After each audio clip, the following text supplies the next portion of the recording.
கடலூர் மாவட்டம் சோழத்தரம் அருகே கோவிந்தநல்லூர் கிராமத்தில் 10 நாட்களுக்கு மேலாக குடிநீர் வழங்கப்படாததால் பொதுமக்கள் அவதியடைந்துள்ளனர். மின் மோட்டார் பழுதானதால் மேல்நிலை நீர்த்தேக்க தொட்டிக்கு தண்ணீர் ஏற்ற முடியாமல் குடிநீருக்காக நீண்ட தூரம் சென்று பொதுமக்கள் எடுத்து வரும் நிலைக்கு தள்ளப்பட்டுள்ளனர். மேலும் 60,000 லிட்டர் கொள்ளளவு கொண்ட மேல்நிலை நீர்த்தேக்க தொட்டி பழுதடைந்து விரிசல் ஏற்பட்டுள்ளதால் அதனை இடித்துவிட்டு 1 லட்சம் லிட்டர் கொள்ளளவு கொண்ட புதிய மேல்நிலை நீர்த்தேக்க தொட்டியை அமைத்து தர வேண்டும் என அப்பகுதி மக்கள் வலியுறுத்தியுள்ளனர். கடலூர் மாவட்டம் புவனகிரி அருகே அதிமுக சட்டமன்ற உறுப்பினரின் தொகுதி மேம்பாட்டு நிதியில் இருந்து நிதி ஒதுக்கப்பட்டு 2 புதிய பேருந்து நிழற்குடைகள் கட்டி முடிக்கப்பட்டன. கடலூர் மேற்கு மாவட்ட செயலாளரும் புவனகிரி அதிமுக சட்டமன்ற உறுப்பினருமான அருண்மொழி தேவன் நெல்லிக்கொள்ளை மற்றும் கொளக்குடி ஆகிய 2 இடங்களில் கட்டி முடிக்கப்பட்ட புதிய பேருந்து நிழற்குடைகளை திறந்து வைத்தார். இதில் அதிமுக கழக நிர்வாகிகள் பலர் பங்கேற்றனர்.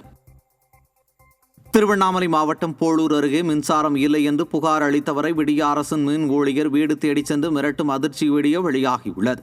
கீழ்பட்டு கிராமத்தில் விடியா திமுக ஆட்சியில் அடிக்கடி மின் நிறுத்தம் செய்யப்படுவதாக கட்டணமில்லா தொலைபேசி எண்ணிற்கு கிராம மக்கள் புகார் அளித்துள்ளனர். இதனால் ஆத்திரமடைந்த மின்வாரிய பணியாளர்கள் ராஜா மற்றும் முருகன் ஆகிய இருவர் மது போதையில் புகார் அளித்தவரின் வீடு தேடி சென்று மிரட்டினர். இதுகுறித்த வீடியோ வெளியாகி விடியா அரசின் விபரீதங்களை வெளிச்சத்திற்கு கொண்டு வந்துள்ளது. காஞ்சிபுரம் மாவட்டம் குன்றத்தூர் காவல் நிலையம் தொடர்பான மின்சார திருட்டு விவகாரம் பொதுமக்களிடையே பெரும் அதிர்ச்சியை ஏற்படுத்தியுள்ளது. காவல்துறையினர் செக் போஸ்ட் மற்றும் பேரிகார்டுகளுக்கு தேவையான மின்சாரத்தை உயர் மின் வயரிலிருந்து திருடி பயன்படுத்துவதாக புகார் எழுந்துள்ளது. இதுகுறித்து மின்வாரிய அதிகாரிகள் எந்த அனுமதியும் வழங்கவில்லை என தெரிவித்துள்ளனர். உதவி காவல் ஆய்வாளர் இதுகுறித்து அலட்சியமாக பதிலளித்ததாக கூறப்படுகிறது. திருட்டு திமுகவை போலவே குன்றத்தூர் காவல்துறையினரும் பப்ளிக்காகவே மின்சாரத்தை அப்பட்டமாக திருடி பயன்படுத்துவது எந்த விதத்தில் நியாயம் என அப்பகுதி மக்கள் கேள்வி எழுப்புகின்றனர். நாகை மாவட்டத்தில் மீன்பிடி தடைக்காலம் இன்று முதல் அமலாகிறது. 61 நாட்கள் நீடிக்கும் இந்த காலத்தில் 3000த்திற்கும் மேற்பட்ட விசைப்படகுகள் கரையில் நிறுத்தப்படும்.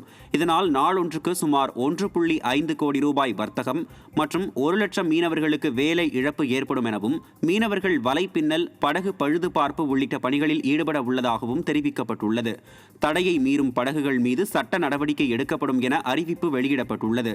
பாதுகாப்பு பணிகள் மற்றும் நிவாரணத் தொகையை உயர்த்த வேண்டும் என மீனவர்கள் கோரிக்கை விடுத்துள்ளனர். நாமக்கல் மாவட்டம் ராசிபுரம் அருகே சாலையில் சென்று கொண்டிருந்த அரசு பேருந்தின் முன்பக்க டயர் தனியாக கழன்று சாலையோர கால்வாயில் விழுந்த சம்பவம் பரபரப்பை ஏற்படுத்தியுள்ளது.